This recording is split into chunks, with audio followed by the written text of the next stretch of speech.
actually pretty damn sexy. Okay, you know what? I'm first game. I'm very focused on the plane skin. It's completely fine, but here it is. Oh, a little bit of a southern plane path going over Quarry, straight up to Lipovka.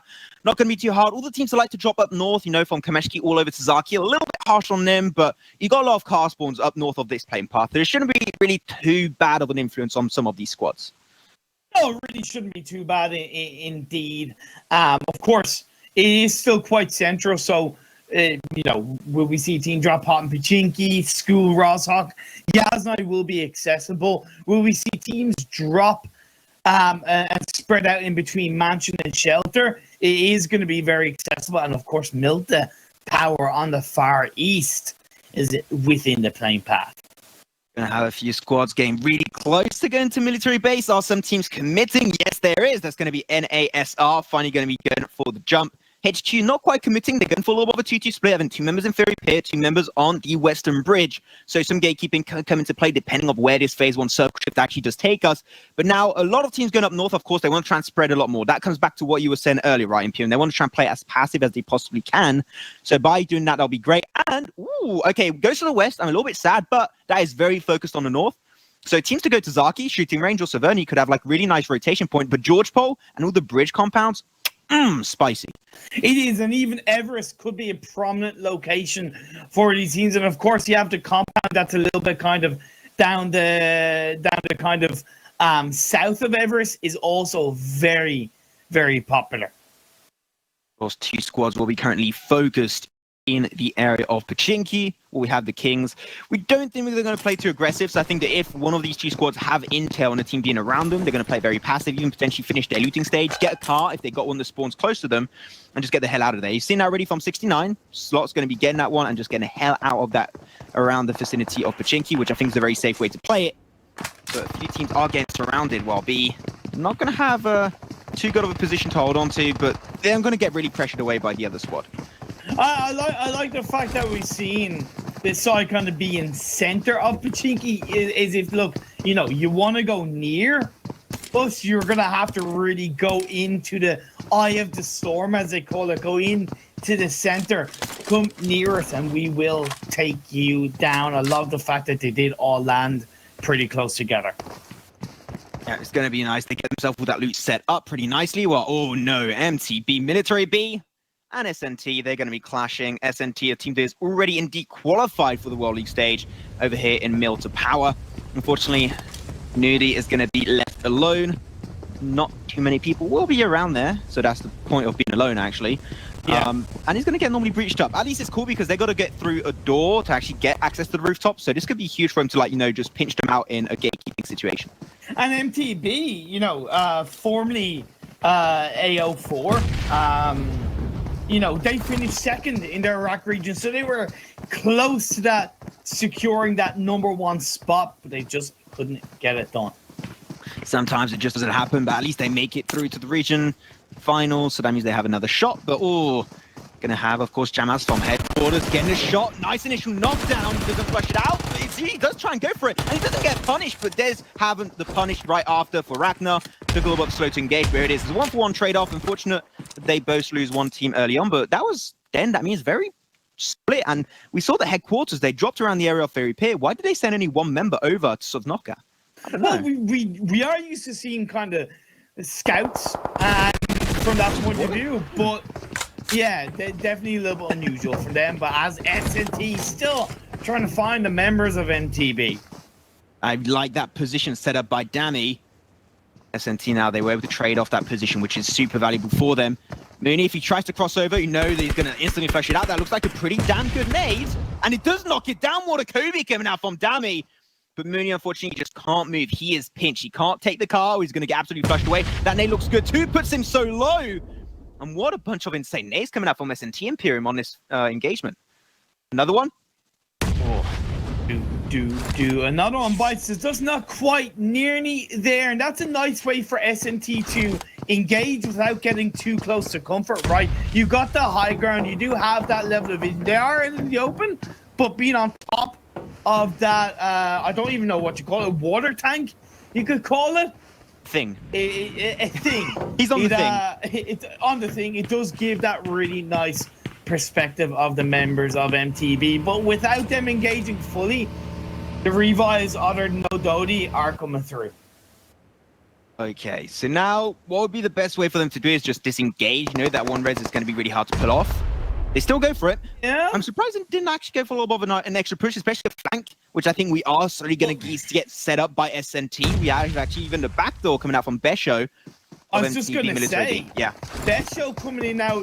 The rough part about Milton Power is that it's out in the open outside those buildings, so you've really got to take your position effectively. You got to make sure you know where your opponents are, and Besho, of course, could have an impact on SNT at this early point of the game. We're only 6 minutes in, Max. We already have one member of SNT actually looking in his direction, so even though they don't have the intel on Besho, they are still being very cautious because they haven't seen all the members of MTB Military B. So they've just been a little bit proactive, trying to see a little bit the team is not taking them from the back. But SNT actually giving away that position on top of that water tank, or the thing, I always like to call it.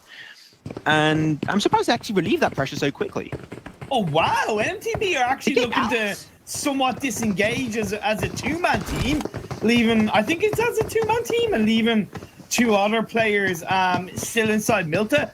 I actually don't disagree with that, Max. It's not ideal, but it was always going to be hard for MTB as a full squad to disengage, and SNG might think that they have engaged as a full squad and not look for the other 2 members, but they do see one. Oh, going for the spray on the M4. Mooney will not get knocked down just yet, but here it does. It connects for Azuf, and that's going to be a sexy headshot from a nice, decent range of about 200 to 300 meters. That is absolutely spot on. Mooney, the res, you know, is not going to come on through normally. Well, Besho on the flank didn't commit to it, and he's just going to try and reposition towards the circle. But that is a big win for SNT. It's a big win for SNT, but it's also, I would still regard it as a win for MTB. Only surviving that kind of risk of being squad wiped still is a 3-man team. Like I said, Milta Power is out in the open. It was always going to be rough, but now Besho, he has potentially been spotted. No, he does spot out the member of SNT. Nice prone play. Of course, with it prone, your spray is absolutely on point. And that's going to be a trade-off. Now, SNT, I said, no, that was a win for them, but now they lose one member. Even Stevens, that's not looking great. And also, SNT, they spawned in with only 3 members, Imperium. That means that Dami is still in place. Same for Azuf, and Azuf is maybe going to be actually bleeding out. His own nose only phase 1. I'm not seeing any meds right now. See, that's what I thought. The SNT thought MTB as a full squad and disengaged. They got caught out. Without that intel, really nicely executed by MTB. They'll rotate through Milta, through the hills, into the circle. It is rather late because we're going to see phase 2 popping up soon enough, but it's still a good start from them. Good start indeed, just takes a few seconds, and there you go. It can get shifted the other way around so freaking quickly, Imperium. But indeed, Nudie will be done out to the play zone. Very unfortunate for him. Royale Esport, one of the favorite teams. They're going to be on Pachinki Hills, which, seeing how the circle went, it might not be too valuable in the long run, but early on, just to get intel on where teams are positioned to set up your phase 1, phase 2 circle shift rotation. I like this. This is good early game positioning from Yala Esports. Yeah, it's not quite well inside the circle, but it's enough that if it does shift down south, they're going to be able to rotate pretty quickly into the center of the circle. But oh my God, Max, man. Zaki finish? Zaki finish? Bring it on. Bring it on, Max, man. Oh, I would absolutely love that. What I would like to see actually some teams do is, for example, you got a Jordanian squad. They actually go to the coastal line, take a boat if this one that spawns there, luckily enough for them, or even towards the area of George Pole, wrap around north of Zaki, and then push teams down south. I think that could be a great rotation potential for them, and just to play extremely passive early on. It's a little bit original and out there, but you know what? Sometimes going for a little bit of a different playstyle is really rewarding. It is indeed. And now as we see the members of FAY 963, should I say, formerly known as N6TS squad from the MENA region, they're getting pretty damn close to Fate. Yeah, they're going to jump straight out, but they might be too fast for them to catch up onto it. Team Fate, they're getting the hell out of here, of course. And they shouldn't lose anyone. They got a compound, so that means that now 963, they got to try and get back in these vehicles, reposition, because now they're going to get actually pushed away by Team Fate. Team Fate know they've been really reactive. They know they were getting pushed. They did not stop. They didn't try and take the fight. They saw compound. They knew that would be a better way to apply pressure on 963, and they did that perfectly. I mean, not really too surprised by that. Yeah, no, not really. Now, you know, for 963, they don't want to go in runes. I know it's not really in it, but don't go anywhere near there. You want to kind of stay relatively away from that location. Maybe head up to Everest. It'll give you much better perspective on the teams rotating from the south region. Would be a really good angle for them to hold on to, or headquarters. They lost one member, unfortunately, on the island of Sosnovka, because they went for like a weird split over there. But actually still got 3 members. That's completely fine, just like SNT when they spawned in, so can't complain too much for that. But they're going to be having one squad right around the corner. They've got to be careful. Not sure what Leopard is doing there. But at least when you go in the northern side of George Pole, one, you've got really good high ground positioning. You're really hard to predict where you're going to be positioned, and also the loot is damn good. Exactly. Team of Haloy Baiban finished 4th in the Iraq region with 83 points. Of course, they want to try and make it into the golden top 2 to make it into the World League. Now, in my opinion, I don't think teams should be anywhere near George Paul at this stage of the game. I don't like it. There's too many buildings. You don't really get that much of vision around you, and having to disengage away in phase 3, phase 4 is incredibly hard. I mean, going central on it is not the best. If you want to play like the edge of the compound, I would definitely understand that and like commit to like 2 buildings maximum. Yeah. But I think now they are a little bit too spread, and like what we were just talking about could be a really big downfall for them if like teams get involved and just like, get mixed up. Well, here we go. Team Frag, they moved up. Team Frag, team qualified for Iraq for the World League stage. They already made it through. They're qualified. They're nice and chill, but still aiming for that $15,000 cash prize. 116 points. They ended up in their finals, the regional. Let's see if they can make it the same. Well, not the same total points because there's extra games, but you know what I mean. Same result. First place overall would be good for them. He does see 963. Might be looking for shots. I like the fact that he didn't go for the max. Okay, Whoa. yeah. What is this? Oh man, this is an insane circle. This is like almost more insane than some of the games we had in like casting EU, right? Zaki a little bit out, but we might have some like Zaki / George Pole field finish. Like look at that north eastern side. Alpha, they're going to straight up aim for that position right away. Team Pace also going to go in that global vicinity. But teams are like rotated up north earlier. I mentioned it earlier, right? That could be such a good circle for them. That would be so valuable.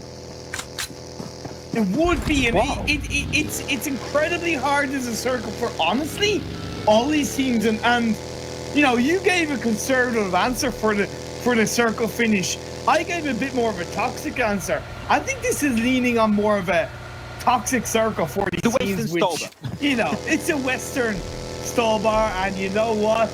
I want to see these teams tested. That's exactly what's going to happen. Yalla, they are rotating very damn quickly. They have to, because if you do remember looking at that phase 3 circle, there's so much water involved, and here it is, teams, they know they have to rotate because there's not too much room to play with, and the northern area of George Pole is going to get damn messy. Imperium, Jordanian squad are in there, same for HB. That's going to be moving forward. Team's just going to be rolling by, but no big casualties just yet. And that's a bit of a desperate rotation to go into the sea at that point. It's kind of like, look, let's just make it in here and we'll kind of respond after. And I like the fact that Jordanian squad, they're going on the edge of the compound. That's where you mentioned would be a great spot to hold on to if you're going to be in the city. And this is like one of the best buildings to hold on to because there's visibility across the river. So if teams try to rotate, they can just pick up the kills one by one. Exactly. If they're going to by swimming or by boat. And also it's got so many windows, so you're going to be really hard to predict on when you're going to shot. And like it's one of the biggest compounds or buildings in this northern compound of George Pole. 963 squad taking a few shots, not quite able to connect it, but they are also on the edge a little bit on the southern side of the edge of George Pole. Max. 5 teams are not 5 teams. Wait, 1, 2, 3, 4, 5, 6, 6. They seem like a little bit north, but they're kind of there. They got information. Nah. See, but here's the thing. I think that's actually a much more intelligent position than the other 5 teams, to be perfectly honest. Especially ahead of the road, right? If teams try to rotate later and like shifts up north again, which has a high chance of happening because it's got so much water down south, they can gatekeep the area and just like pick up kills, basically go fishing on kills. It is 963 squad. They're trying to get some information. They do get indeed. Nice 2 shots come down the DP. That's perfect for Lord. They can flush it out. As you said, every kill will indeed count. But unfortunately not quite able to get the finishing blow. Oh, he's going for the rest. Oh, don't show yourself against that window. They try and fight back, but that will be a res indeed coming through for Team Frag. DP28, such a nice weapon to have. It came to prominence on the latter part of 2019 when the top Chinese teams were using the DP28 with 4x, 6x, and god damn it, it's really come into the forefront in the competitive setting. Also, like, it's such a good weapon to deny, like car rotations is such a nice weapon to play around that. Yeah. But now, one team I'm really scared about is going to be IBAN. I was scared of saying the name earlier, so I let you say it first because I was a little bit unsure of how to mention it. So I was like, okay, I'll let Imperium go first, like that people won't say it's my fault. Huh? Thanks, man. I think I said okay. Did I? You did. Actually, I was actually really happy with your pronunciation. So you said, I was like, I'm going to adopt that pronunciation. No, now it's mine too. Is that another Northern shit, Imperium, on phase 4? No way, Jose. I didn't quite see it, unfortunately. I'd like to get a bit of an overview, but I definitely think it is already finished. Maxman, let's not forget that we still have 16 teams in this game. 16 are still in it. So wait, 1, 2, 3, 4, 5, 6, 7 teams in Imperium. We have 7 teams in Northern Georgetown. Are you kidding me? Might actually have a city finished, but we still have so much field getting involved. And we're going to be shifting to the eastern side of this phase. Circle. There it is. Right, coming out. Next one, unfortunately, you're going to be bleeding out, and this will be the end of his life. At least he's not giving a kill away. That means he's picked up by the blue zone. Nobody will picking up that 1 point on his dead body. Now, blue zone is shifting away. Team's going to be struggling a little bit, especially Yalla Esport. They rotated maybe a little bit too late, seeing how bad this circle shift was for them. Yeah, it was nice of them to shift the way they did, but it was just kind of, they've been a little bit caught out, unfortunate, plus with the way it did go in the end. But now 9-6-3 against Jordanian squad. Oh, that nade just flew right above him. Chemo, that was such a lucky point for him. But they're committing, they're trying to get Jordanian squad down. They do a one-on-one trade-off while Chemo was knocked away. They got to try and buy some smokes. They got to be careful. A team is also right behind them. They can get third party any time Imperium from those rooftops. This is not a great position to be on. And I would have even said, instead of committing through this position where 9-6-3 squad are currently, shift a little bit more over to the west and push from there. It would be so much safer and not having the other teams in your back. I would love to see Jordanian squad go a little bit more aggressively, considering the grenades that they have connected, but they've allowed the revives and the heals to come through. And that kind of essentially resets both squads at this point in the game who are on the south edge of this phase 4 circle. Back over to Yalla Esports. Yalla Esports, unfortunately, did lose 0. That one was indeed confirmed. Well, now he's slowly pushing up. That nade looks spot on, but Ziad will not be knocked away. Some extra utility. Yalla popping off a lot. They got to be careful. They got to hold on, especially to those smokes, because they got to shift through this field section. And if this shifts over to the field again, they definitely gonna have to heavily rely on the amount of utility that's still remaining after this fight. Look how close they are together. 1, 2, 3 grenades in the area of Yalla, and they're going to be cooked. They're going to be wiped. That's going to be barbecue time, so to speak, for the members of Yalla. But now they are aggressing a little bit forward, closer towards Ba. Oh, that is, that's risky because your visibility is definitely shut down. Gets through, gets the intel, but unfortunately not really valuable intel. There's not too much happening. When it go back down south to Georgetown, one thing that's going to happen in Imperium right now, we lost no teams yet. If it shifts up north, this is going to go downhill so goddamn quickly. But, Max, look at the position of pace on the east side of the map. Really nice stuff, but now the circle has gone to the far east. Yalla, Bad, S&T, all in a solid position for now. I'm a little bit scared. All the teams are like taking a gamble of staying in the northern area of George Pole. They are going to have to shift. That means all the teams are going to be shooting themselves in the foot. Every single one of them. And now Jordanian squad, they're getting a little bit shut down on their shift, trying to struggle to make it up north. But teams already set up in the fields of northern George Pole. So the action is not going to be looking too good. But yeah, Jordanian squad, they're getting absolutely battered. We have, of course, lost our first team. So we're now down to 15 with 45 players up as we hit the near 20-minute mark of this game. I feel like we're cooking up, Max, and we are really starting to boil in this game as we are going to see players going out second after second, minute after minute, as we see phase 6 going to be shown its face. I mean, yeah, phase 5 is going to be closing up and 6 is going to be coming up really soon. But now all the teams have to rotate, and this is the point in time in Imperium where all the teams are slowly going to be dying out. Don't try and make it through. Jordanian squad, you still have cast to make that rotation. Not too sure. You got to be careful. 963 squad are also doing for their own rotation. And they all get mixed up on the northern side of this circle. It is not looking good, Imperium. The smokes again popped off. You might want to also try and keep them for the field section. Well, HB, they try to make it through really early, but they're getting involved in the fight of 6-9. MTV got wiped out now. Oh, we have been knocked down. Now we look for live to kill, rotating forward. But look at the amount of teams on the southwest circle, Max. This is absolute pure mentality. This is mental what you're seeing right now. Spot 69, they got a building to hold on to, which is actually pretty valuable for them. Is actually looking pretty good in circle. And they're also ahead of the road, so they can got just so much information for L2K.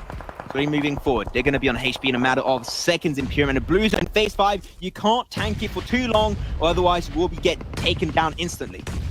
In the words of Drowning Pool, let the bodies hit the floor, Max, because I tell you what, every single player, every single team, they won't care who it is around them. They see a pixel out of a place, they're going to be going in for the kill when they have the chance, but now the blue zone is closing in.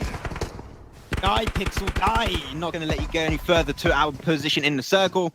Phase 5 is just about to close up. We'll have to see at the end of this one how many teams are still remaining. We were 15 before this circle shift. Looking like a good spray. Jordanian squad, I don't think we'll be making it any further. Unfortunately, the tick damage is just too much for them. And making a knockdown res in the blue at this stage is going to be really hard. But Phase 6 is upon us, Imperium. And it's going more over to the field section, which is going to be so hard on all these teams. Or SNT, one of the favorite teams in this tournament, get taken out in 14th position. Gotta give credit to SWAT 69. The way they're pushing the teams towards the edge of the circle on their position is really good. But the circle has shifted up north. Live to kill. Get eliminated. 10 teams. 963 squad go down. 10 teams. 26 players max. And now Nasser Esports go down. We just got Thanos, just snap of a finger, boom, 5 teams get taken out and you don't even realize it, but here it is. Team Pace, they're going for the compound of 6-9, they know how valuable it is. SWAT, can they defend this one? Not too sure. They pop him some utility, pop him some mollies, trying to go for the initial knockdown, but I think, yeah, that nade coming out from Market will get N7R down on his knees, and now they have to commit, they have to overtake it, but this is not also a valuable compound because they're not even in there, and SWAT 69, they really struggle, and so much of a struggle indeed that they will get eliminated in 10th position. Well, you gotta give credit to Pace. That's the only way to take these teams around you. You gotta go in aggressive, go in smart, and get the squad wipe. And now 9 teams are left standing with 23 players. HQ try to keep it going as a 2-man team. No time to rest, Imperium. Only 3 teams are in circle. The 6 others, they're going to fight for their position. You're going to see, of course, one squad rotating down south, trying to flush out every single kill you can is going to be really important because you don't know when you might get eliminated. But Hallow Byban will get indeed taken out early on at this late game stage, and Fate Esport will be following suit on getting taken down in 8th position. Here's the thing, it's not exactly a huge advantage to be in circle at this stage of the game because it's out in the open. Of course, you look at Alpha Legends, they're definitely taking an advantage of it as outplay from Frag looking for Yala. That looked like some pretty damn good nades, if I may say so myself. While Headquarters, unfortunately, having one of the harder rotations to pull off this game from the south and towards the area of George Pole. They made it through. Unfortunately, they did that pretty early on this one. Now things should be technically calming down. A few shots left, right, and center, but now we have such a low amount of teams remaining that it will be a battle of snaking in this game. Of course, Yala only have kind of one team around them. That's Frag on the east side of the circle. So in theory, the teams on the east do have a higher potential of getting the chicken dinner in this game, because you look at the other 3 teams on the west side, they're going to clash together a lot closer. We're going to see Frag very close. That's a great nade from Outplay. Yala Esport, if I'm not mistaken, down to only 1 member. They're going to go for the res. He has that hay belt and that car, really good protection. They're still checking their utility, not allowing them to commit for the res. That's a good crate in the middle that could be really useful for some of these squads. But oh my god, Alpha, they're not letting that team push through, and they're denying that rotation out. Still up to 5 teams, but Yala Esport might be the end pretty soon for them. You talk about being the alpha male. Alpha Legends are going to try and be that in this game. Oh, the Yala East, one of the favorites yet, taken out 5th position. That's a top 5 on game 1. You know what? And despite this really hard circle, they made up for it despite being one of the teams rotating so late, but they actually made it top 5. So I'm really proud of them on this first game.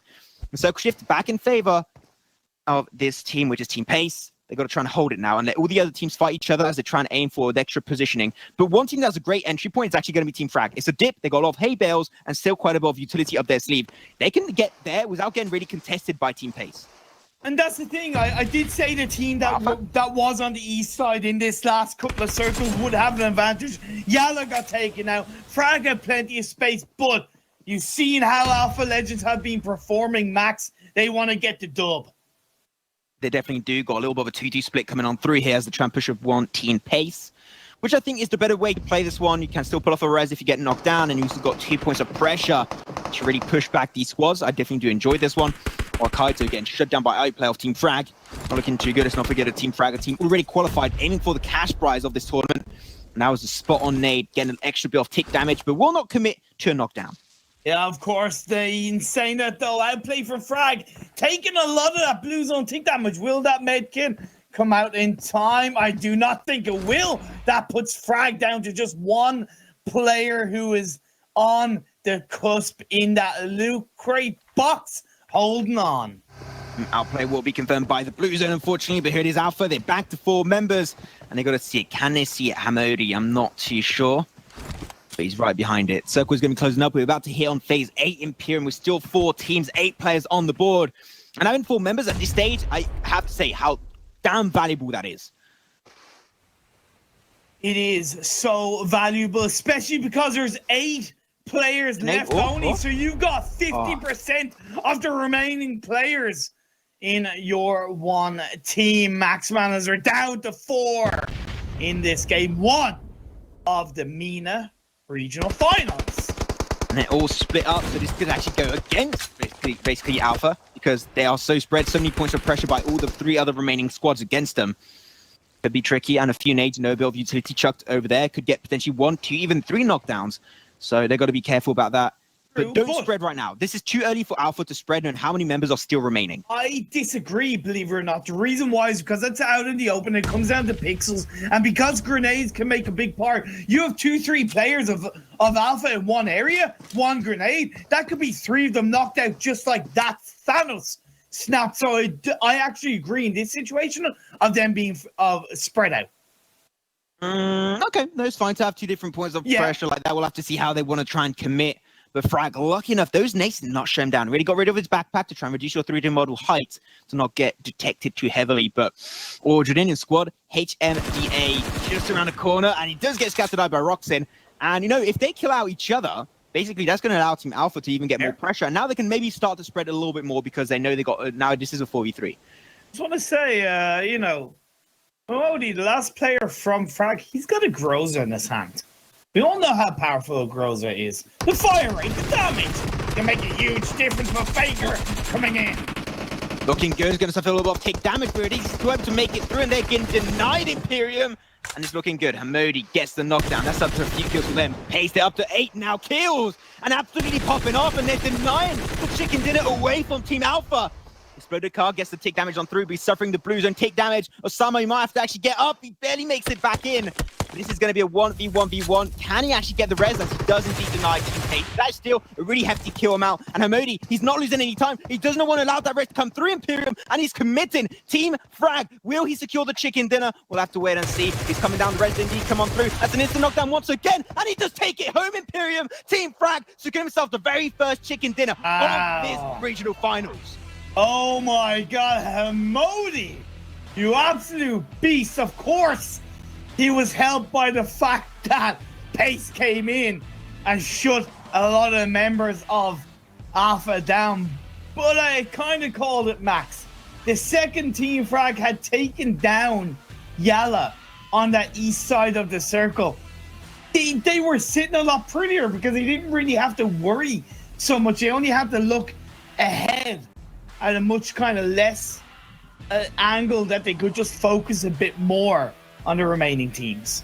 As you take a closer look over here of this first map, ranking Team Frag, of course, the 20 points of that chicken dinner, plus 7 kill points. But Alpha Legends, Team Pace, 8 and 8 respectively. I mean, Yeah. what an absolutely insane surprise. And also Team Frag, they're already qualified. Alpha Legends, they're already qualified. And they are showing why the hell they made it through. SNT, though, the team